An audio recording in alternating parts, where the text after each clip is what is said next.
سب سے بڑا حوالہ فتاوی رضویہ شریف سے ہی میں دوں گا، اور یہ جلد نمبر 23 ہے میرے پاس، کہ آپ نے تو وہاں پر بیان کر دیا اعلیٰ حضرت فاضل بریلوی رحمہ اللہ تعالیٰ کا یا نام لینا چھوڑ دیں یا پھر ان کی تعلیمات پر عمل کریں۔ اور مجھے فتاوی رضویہ کا حوالہ دینے والے یہ بتائیں اعلیٰ حضرت کا زیادہ قریب میں ہوں یا یہ حوالہ دینے والے ہیں؟ اور آپ کو اس کا جواب دینا پڑے گا، آپ پر لازم ہے، چونکہ آپ نے عوام اہل سنت کو اس اضطرابی کیفیت میں مبتلا کیا ہے مرکز اہل سنت میں بیٹھ کے، ممبر پر بیٹھ کر، تو آپ کو اس کی وضاحت کرنی پڑے گی۔ ان سوال کرنے والوں سے یہ پوچھیں کہ کیا میں نے یہ کہا ہے کہ محرم میں یا 10 محرم کو شادی کرنا منع ہے؟ کیا میں نے یہ کہا ہے؟ جب نہیں کہا تو اعتراض کس بات پہ ہے؟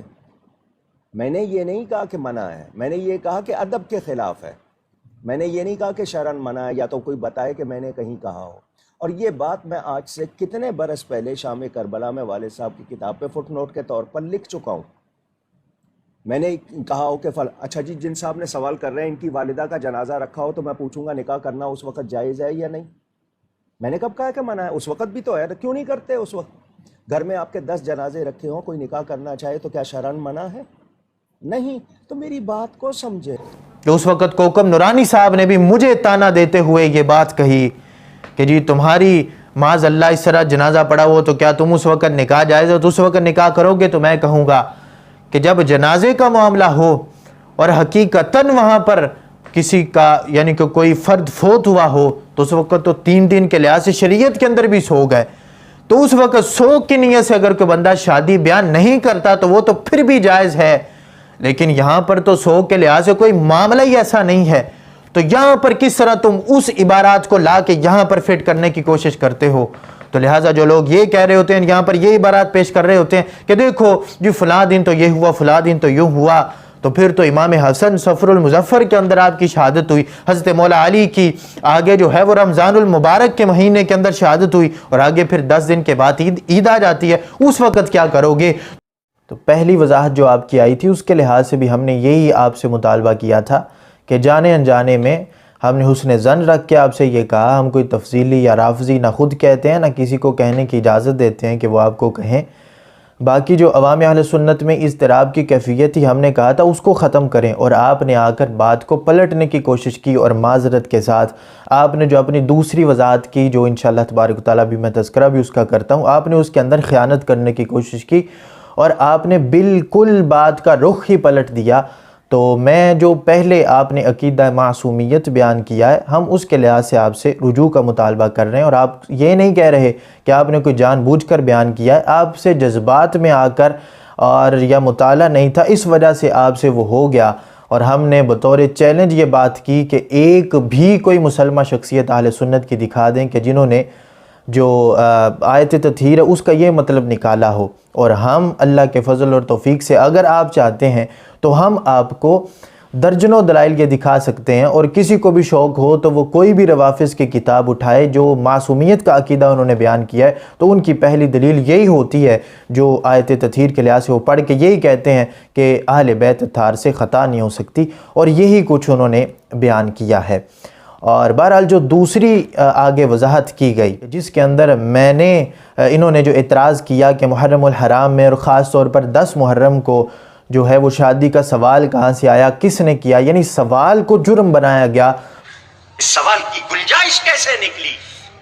اس سوال کی گنجائش کیسے نکلی؟ 10 محرم کو شادی کرنے کا سوال کس نے کیا؟ اس کو میڈیا پہ کیوں رکھا گیا؟ ہم سے یہ باتیں برداشت،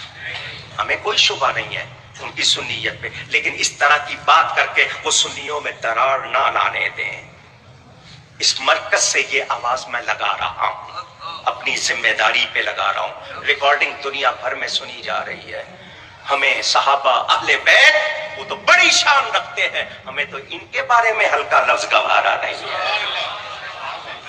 سن رہے ہو؟ سن رہے ہو؟ ہم اس وقت تک عزت کریں گے جب تم عزت کرو گے،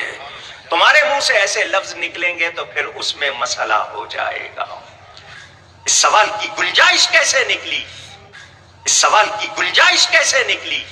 تو ہم نے کہا کہ اگر آپ سوال کو جرم بناتے ہیں تو یہ سوال اور یہ جرم تو اعلیٰ حضرت فاضل بریلوی رحمہ اللہ تعالیٰ تک بھی جاتا ہے، اعلیٰ حضرت سے بھی سوال ہوئے اور اعلیٰ حضرت رحمہ اللہ تعالیٰ نے بھی اس کے جوابات دیے ہیں۔ یہ ایک شرعی مسئلہ ہے جو کہ شرعی مسئلہ پوچھا گیا دعوت اسلامی کے لحاظ سے۔ میں انشاءاللہ تبارک و تعالیٰ وہ آخر کے اندر کلپ بھی لگا دوں گا کہ دعوت اسلامی کا اس کے بارے میں کیا موقف ہے۔ تو آپ نے جو سوال کو جرم بنایا، ہم نے اس کے لحاظ سے وضاحت رکھی کہ سوال کرنا کوئی جرم نہیں ہے۔ ہم نے یہ کب کہا ہے کہ کوئی بھی بندہ اٹھ کے 10 کو ہی شادی کرے یا محرم کے اندر ہی شادی کرے؟ ہم نے یہ کب جو ہے وہ اپنے کسی بھی گفتگو کے اندر ایسا کچھ کہا ہے؟ تو آپ نے تو بات ہی پلٹ کے رکھ دی اور آپ نے ساری بات یہ کر دی کہ جی 10 محرم کو جو ہے وہ اتنا بڑا سانحہ ہوا ہے تو یہ کرنا چاہیے، وہ کرنا چاہیے، اس طرح کی آپ نے گفتگو کرنا شروع کر دی، جبکہ بات ہے ہی نہیں تھی یہ، بلکہ موضوع کچھ اور تھا، اور آپ نے بعد میں موضوع کچھ اور بنا کر آگے کیچڑ اچھالنے کی کوشش کی، اور آپ نے یہاں تک بھی کہہ دیا کہ اعلیٰ حضرت فاضل بریلوی رحمہ اللہ تعالیٰ کہ تم زیادہ قریب ہو یا میں زیادہ قریب ہوں۔ تو میں یہ کہنا چاہتا ہوں کہ آپ اعلیٰ حضرت فاضل بریلوی رحمہ اللہ تعالیٰ کہ اگر خود کو زیادہ قریب سمجھتے ہیں تو آپ کو زیادہ ان کی تعلیمات پر عمل کرنا چاہیے تھا۔ آپ کہاں سے ان کی تعلیمات سے روح گردانی آپ نے کرنا شروع کر دی؟ اور میں نے اعلیٰ حضرت فاضل بریلوی رحمہ اللہ تعالیٰ کا یہ فتاویٰ جب پیش کیا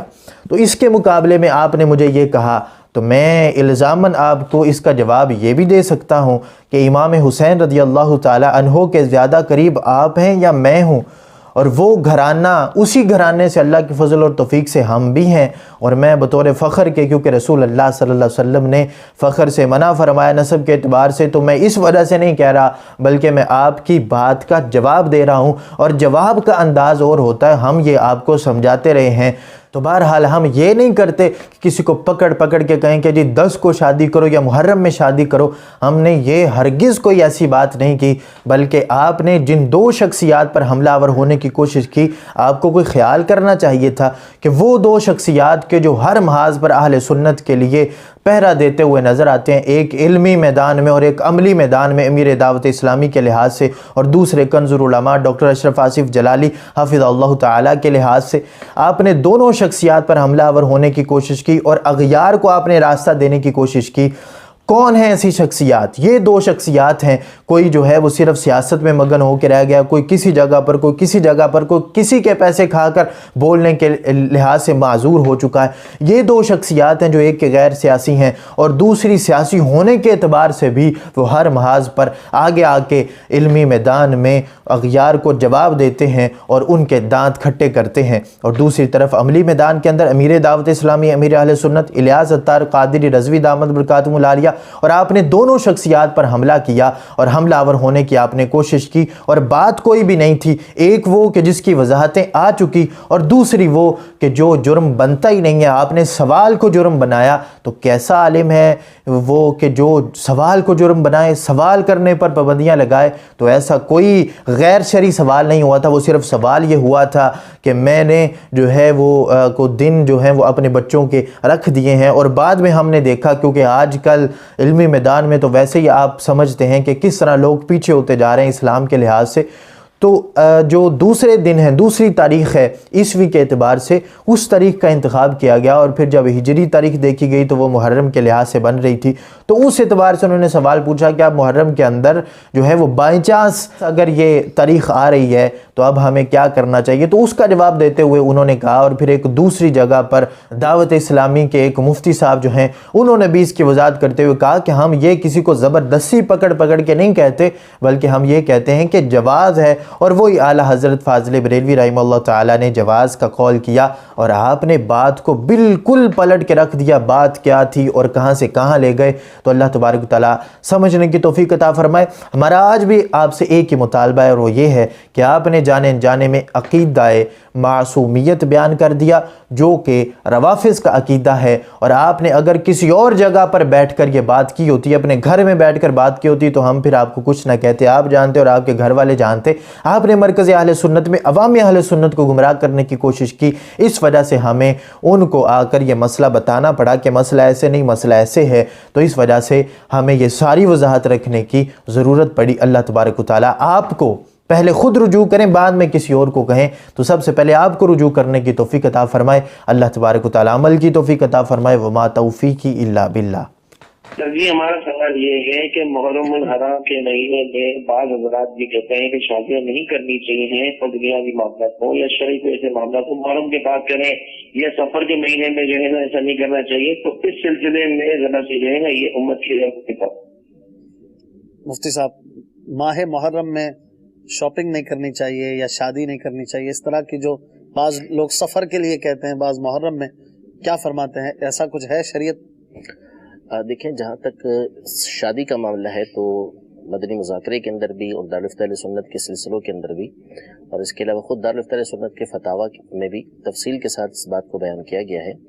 کہ شادی کرنا کسی دن بھی منع نہیں ہے، یعنی چاہے وہ محرم کا مہینہ ہو، چاہے وہ سفر کا مہینہ ہو، یا کوئی بھی مہینہ ہو،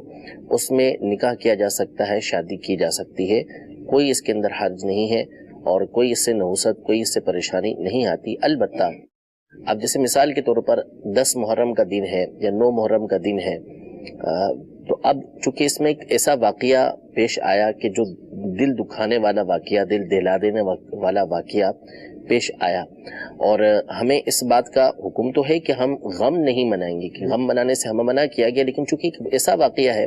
کہ جب بھی اس کو پڑھا جاتا ہے، سنا جاتا ہے، تو دل غمگین ہوتا ہے،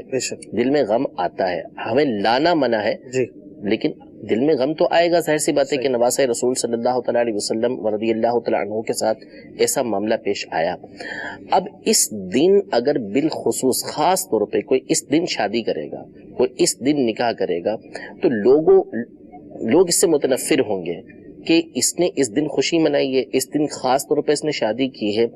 تو لوگ کہیں گے کہ کیا یہ نعوذ باللہ نبی کریم صلی اللہ تعالیٰ علیہ وسلم کے نواسے کے ساتھ بغض رکھتا ہے، عداوت رکھتا ہے، کہ ان کی شہادت بدگمانی آ کے دن سکتی ہے، اس نے اس طرح کا معاملہ کیا، تو ان کے دلوں کے اندر بدگمانی پیدا ہوگی، تو لہذا شادی کرنا جائز ہے، اس دن بھی کرے گا، جائز ہوگا، نکاح جائز ہوگا، لیکن چونکہ تنفیر پیدا ہو رہی ہے، لوگ متنفر ہوں گے، تو اس سے گریز کریں۔ ٹھیک ہے، بہت اچھی۔ ایسا معاملہ پیش آیا ہے کہ اگر اس پر آپ اس طرح کی اس وقت نکاح کر رہے ہیں، اگرچہ کہ آپ کی نیت نہیں ہے یہ، لیکن آپ کریں گے تو ظاہر سی بات ہے کہ اس سے لوگ بدگمان ہوں گے کہ اس دن اس طرح کا معاملہ کیوں کر رہا ہے۔ باقی رہا نکاح کرنا، تو چاہے وہ محرم کا مہینہ ہو، چاہے وہ سفر کا مہینہ ہو، یہ بالکل جائز ہے۔ سفر کے مہینے کے حوالے سے تو بالخصوص حدیث پاک کے اندر فرمایا کہ لا سفرہ، سفر کے اندر کوئی برائی، کوئی خرابی نازل نہیں ہوتی، جیسا کہ مشرکین کا، اہل جاہلیت کا عقیدہ تھا، ان کا اعتقاد تھا کہ سفر میں برائی نازل ہوتی ہے، تو اس کی تو تردید حدیث پاک کے اندر کر دی کہ ایسی کوئی برائی سفر کے اندر، ایسی کوئی بلا جو ہے وہ نازل نہیں ہوتی۔